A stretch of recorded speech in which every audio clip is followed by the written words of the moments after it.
Morning. Yeah. I have a quick question for you. How many of you sell something? Let me just see your hands.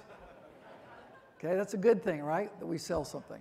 Here's another question. How many of you want your children to grow up to be salespeople?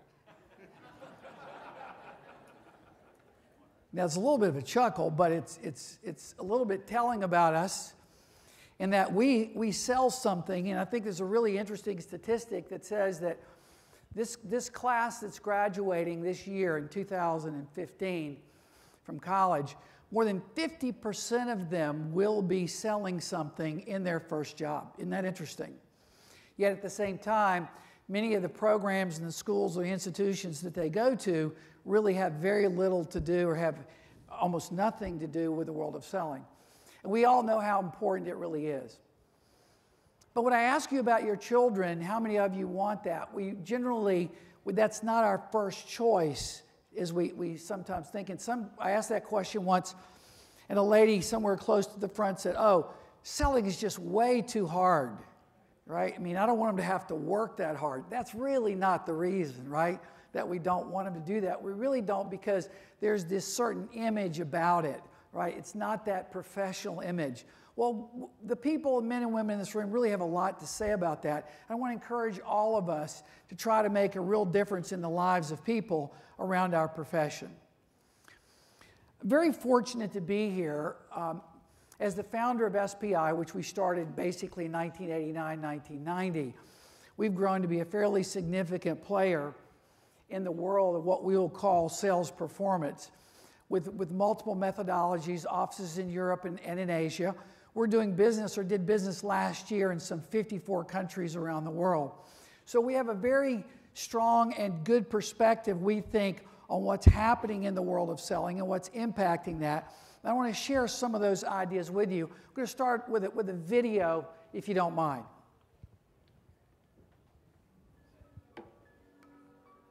The pace of change is accelerating.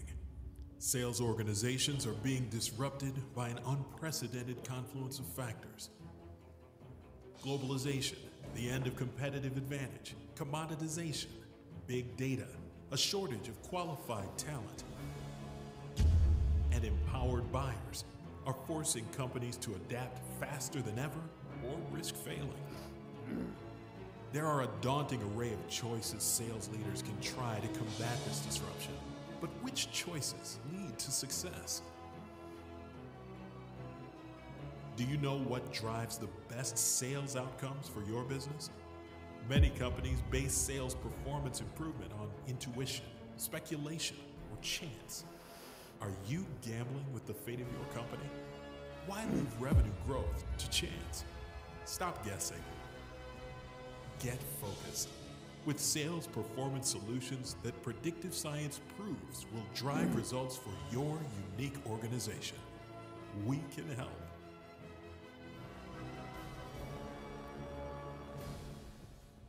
Why leave revenue growth to chance?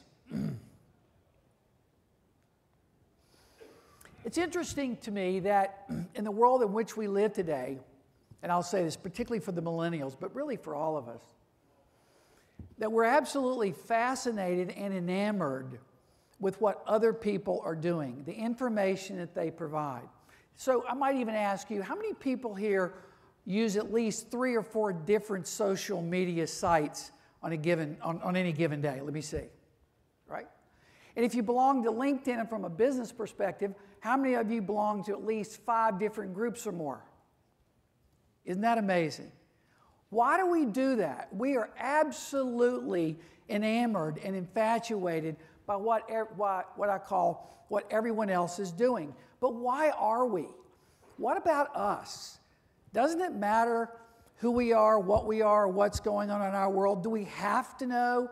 Do we have to try to mirror what everybody else is doing? Now, I'm not suggesting that what other people are doing is bad or that you shouldn't care. But the reality is what's happening in their world may not be exactly what's happening in your world. What we really believe is that it is really not about the world according to everyone else. It really should be about the world according to you. What about the actual data inside your own company? What about the case studies that you work? What about the research of your customers and your buyers? Now, again, we love research and we love case studies, but it doesn't mean that that research and those case studies are going to explicitly be the same or do the same for you. Make sense? What we have available today is a new world, a new paradigm, more data analytics that can actually within our own world tell us a lot about what we should be doing, not just about what somebody else is doing. And I want to explore that world with you right now. I like to start by describing there are a lot of ways that we can spend our money.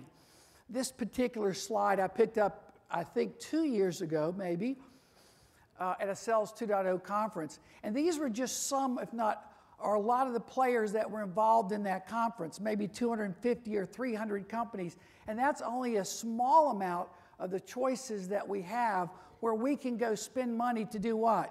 Increase or drive sales revenue. It's a daunting list, wouldn't you say? I'm sure some of you are looking around, is my name up there, right? Am I a player in this space? I look at the bottom right where it says training and coaching and I see my name. And in that space alone, organizations in the U.S. last year spent somewhere between $5 and $6 billion trying to do what? Increase revenues. And I'm going to tell you that I may be part of that problem that I'm describing to you.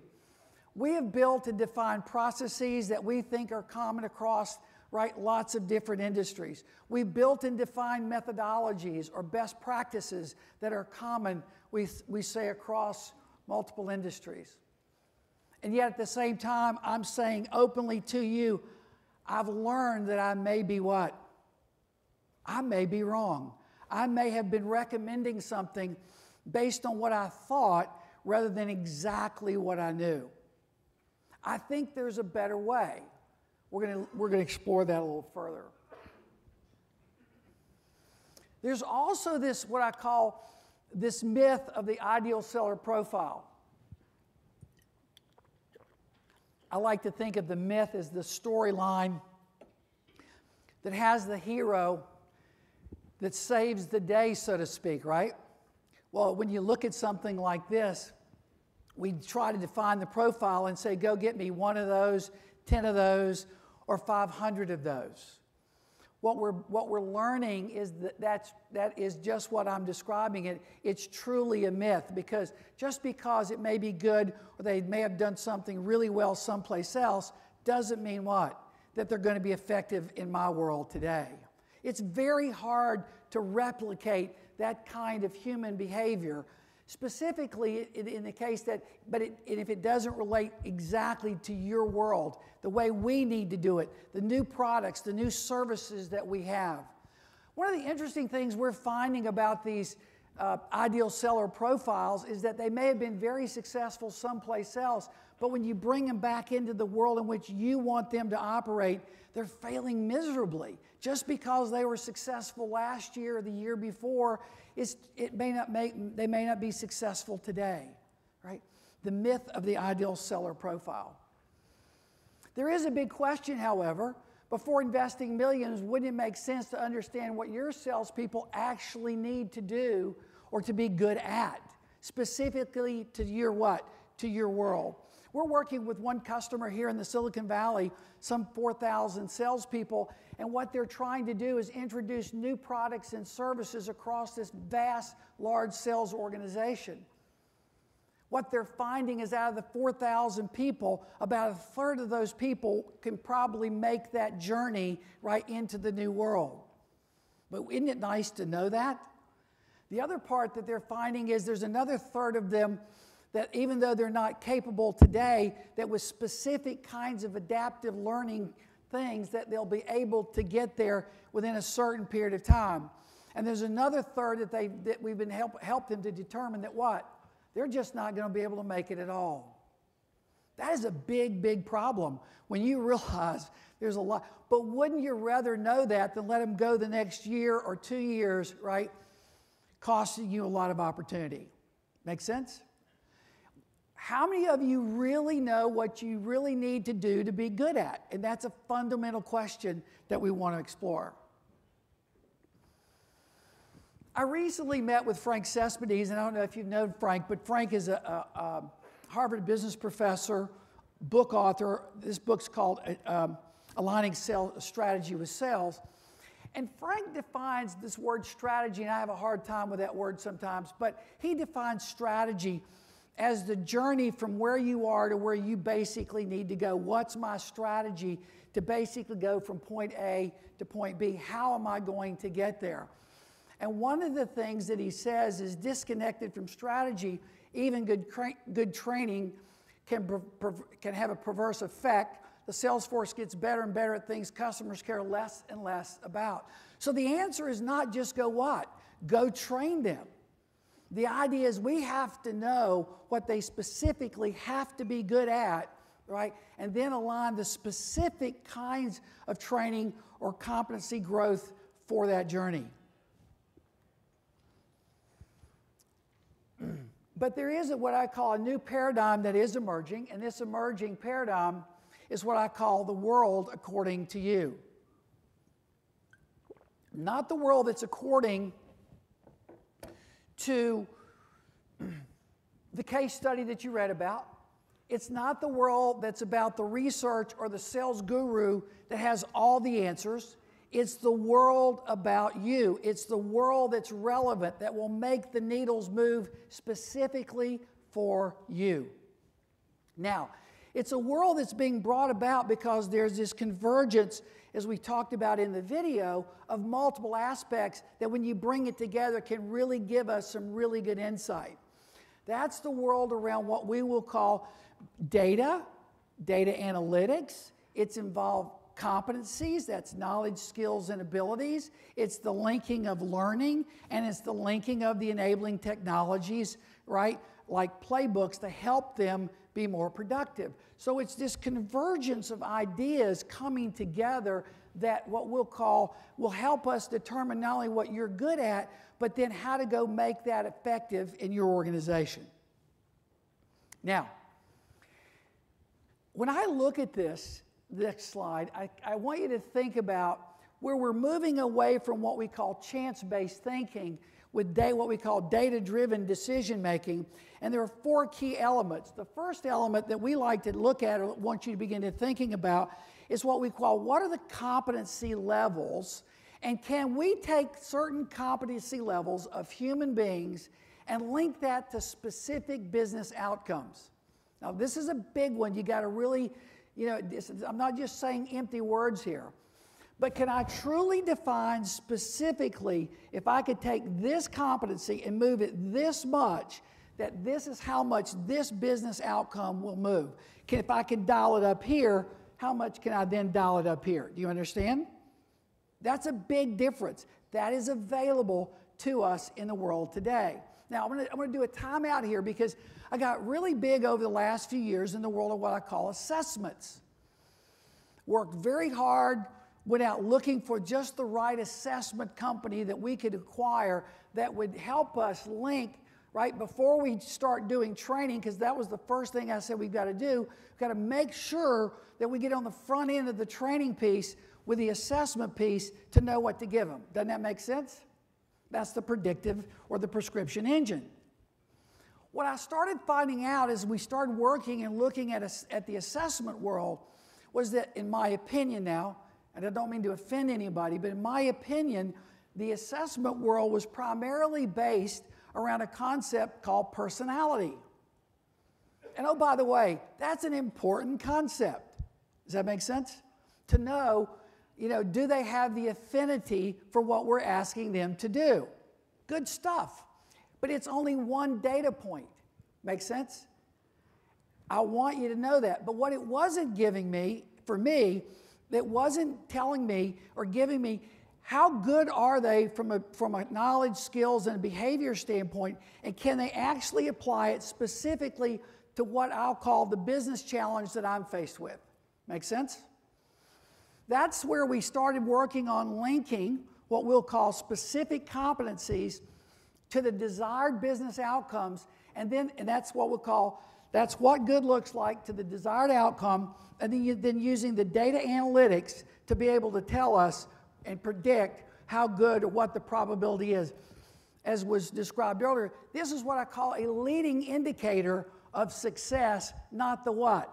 Not the lagging indicator that you'll get typically coming out of the back end or post CRM data. Okay?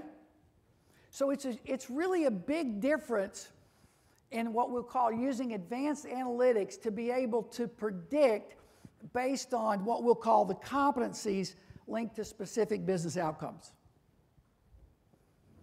Now, what does it start to look like? Can you show that to me, Keith? What you're looking at in front of you is actually something called a heat map.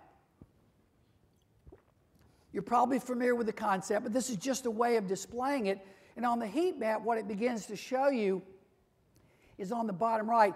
If you look at the axes on the bottom, that's the impact on your business. And on the top left that's the level of performance proficiency. So what it begins to tell us, right, that on the bottom right will be the area that we really need to focus, because those are areas that will have high business impact, but based on the analytics, it's coming back and telling us that the competency within your sales force is what? Low in that area. Make sense? So that rather than going and training them or teaching them or doing the forced march that you're going to go teach them all this stuff, why wouldn't I just be more focused than that and focus specifically on the what? On the very things, the 2 or 3 sales competencies that will drive the business impact that you really want.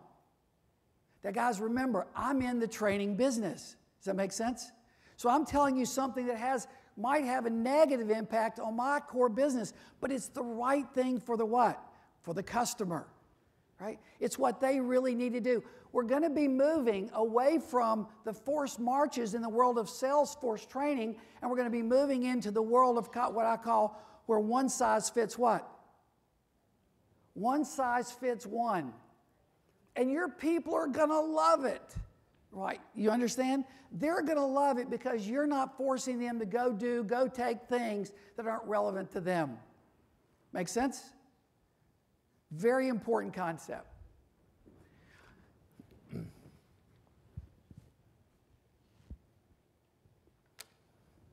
In this new world of sales performance optimization, we're linking 3 important elements. Talent analytics around the competencies to something we call adaptive learning. Now, what is adaptive learning? It's a really neat buzzword that's flying around. But adaptive is just what it is. I'm adapting to what I need when I need it rather than just spray and pray, if you understand the difference. Okay?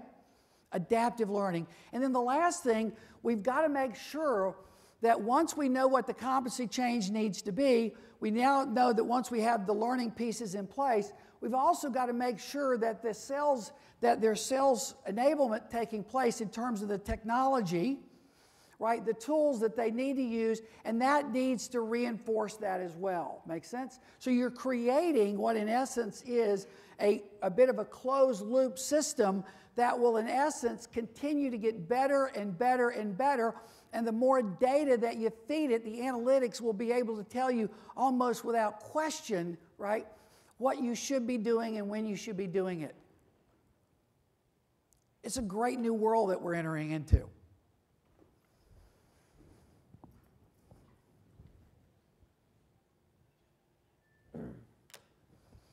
I like to describe it this way.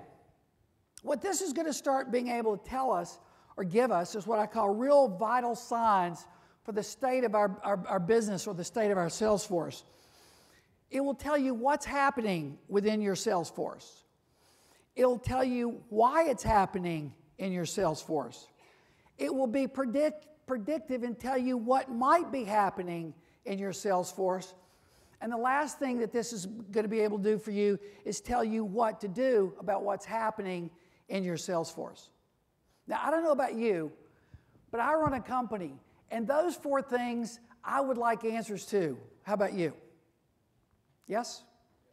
Absolutely. It's a brave new world. We're about to enter the world of what we call sales performance optimization. I look forward to joining it with you. Take any questions at this point.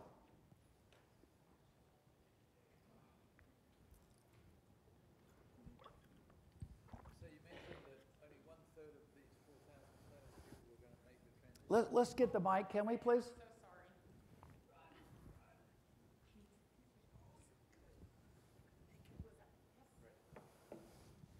You mentioned, Keith, that only 1/3 of the sales force that you were working with, the 4,000 people, were going to make the transition. What was it that the other 2/3 weren't capable or weren't willing to do? Well, it wasn't so much that they weren't maybe willing to do. We were not looking at from the willing standpoint, although that could have been an issue. What we were looking at was what were the competencies and the level of the proficiency of the competency geared to what needed to be. What does good look like, and how they were able to measure up against that and their ability to get there. Make sense? Okay. While you're there, I'll take the next question. There is a slide I want to show you. I'm going to come back to this slide. You'll notice, and this is something that I should have pointed out, in 2014, we worked with just over 100 different companies on this specific aspect of taking a look at and doing what we'll call the assessments and the analytics around it. And what we've learned, when you put this heat map up of 100 different sales forces, no two what? No two are the same. Isn't that amazing? So now when we go do and pull the research studies, or we go look at case studies, or we go look at what we'll call the methodology of the day that everybody seems to be using or wanting to use, guess what it tells us? That may not be what? Right for me. Shouldn't I know before I take that plunge? Next question.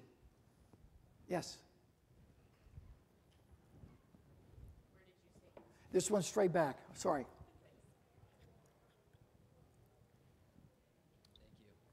So I think it's obvious that we all understand the value of data and analytics, right? We all get it, but how do you really cut through the noise? How do you really understand what's good for me, what's good for my company, without spending a significant amount of time and resources evaluating that? Right? Sure. Well, this would be my response to that. I really believe that this is what I call a specific application using what I will call the data and the analytics. And that is the ability, in this case, the application is linking what I will call the competencies to business outcomes. And that gives you then the roadmap of what you have to do to get there. Now, I'm not saying that in other presentations that you saw earlier might see in the future. But what I'm showing you is a way to get there fairly easy, fairly quickly, and fairly inexpensively. Okay? One more question. Behind me. We got one right here. Thank you. Good, how are you? Keith, I had a couple customers do different kinds of assessments and on exactly what you're speaking to, with different methodologies, and then they sort of found out on the front end through their data, like with Challenger or Aclivis or Sandler, that they didn't have the right people, essentially. They didn't have the challengers, they had more relationship builders. And, but they were spending a lot of money on the training process. My question is, when you find a lot of this out with the existing sales force, what do you do about it? I'm going to answer your question. But before I answer that one, I want to answer the one maybe that you didn't ask is, should I train first? And the answer is no, all right? Honestly, we need to define what good looks like, what it has to be, and it's not that difficult, right? And let's stop guessing or assuming that. Make sense? Now, what I would now say for those people that are already involved in that, even with my company as well, is let's go back, let's do the assessment, let's do the analytics, let's know what our heat map really needs to look like. Let's then take what we do, and let's apply it to that, use what's applicable, and throw the rest of it away. That's what I suggest. Okay? Thank you very much.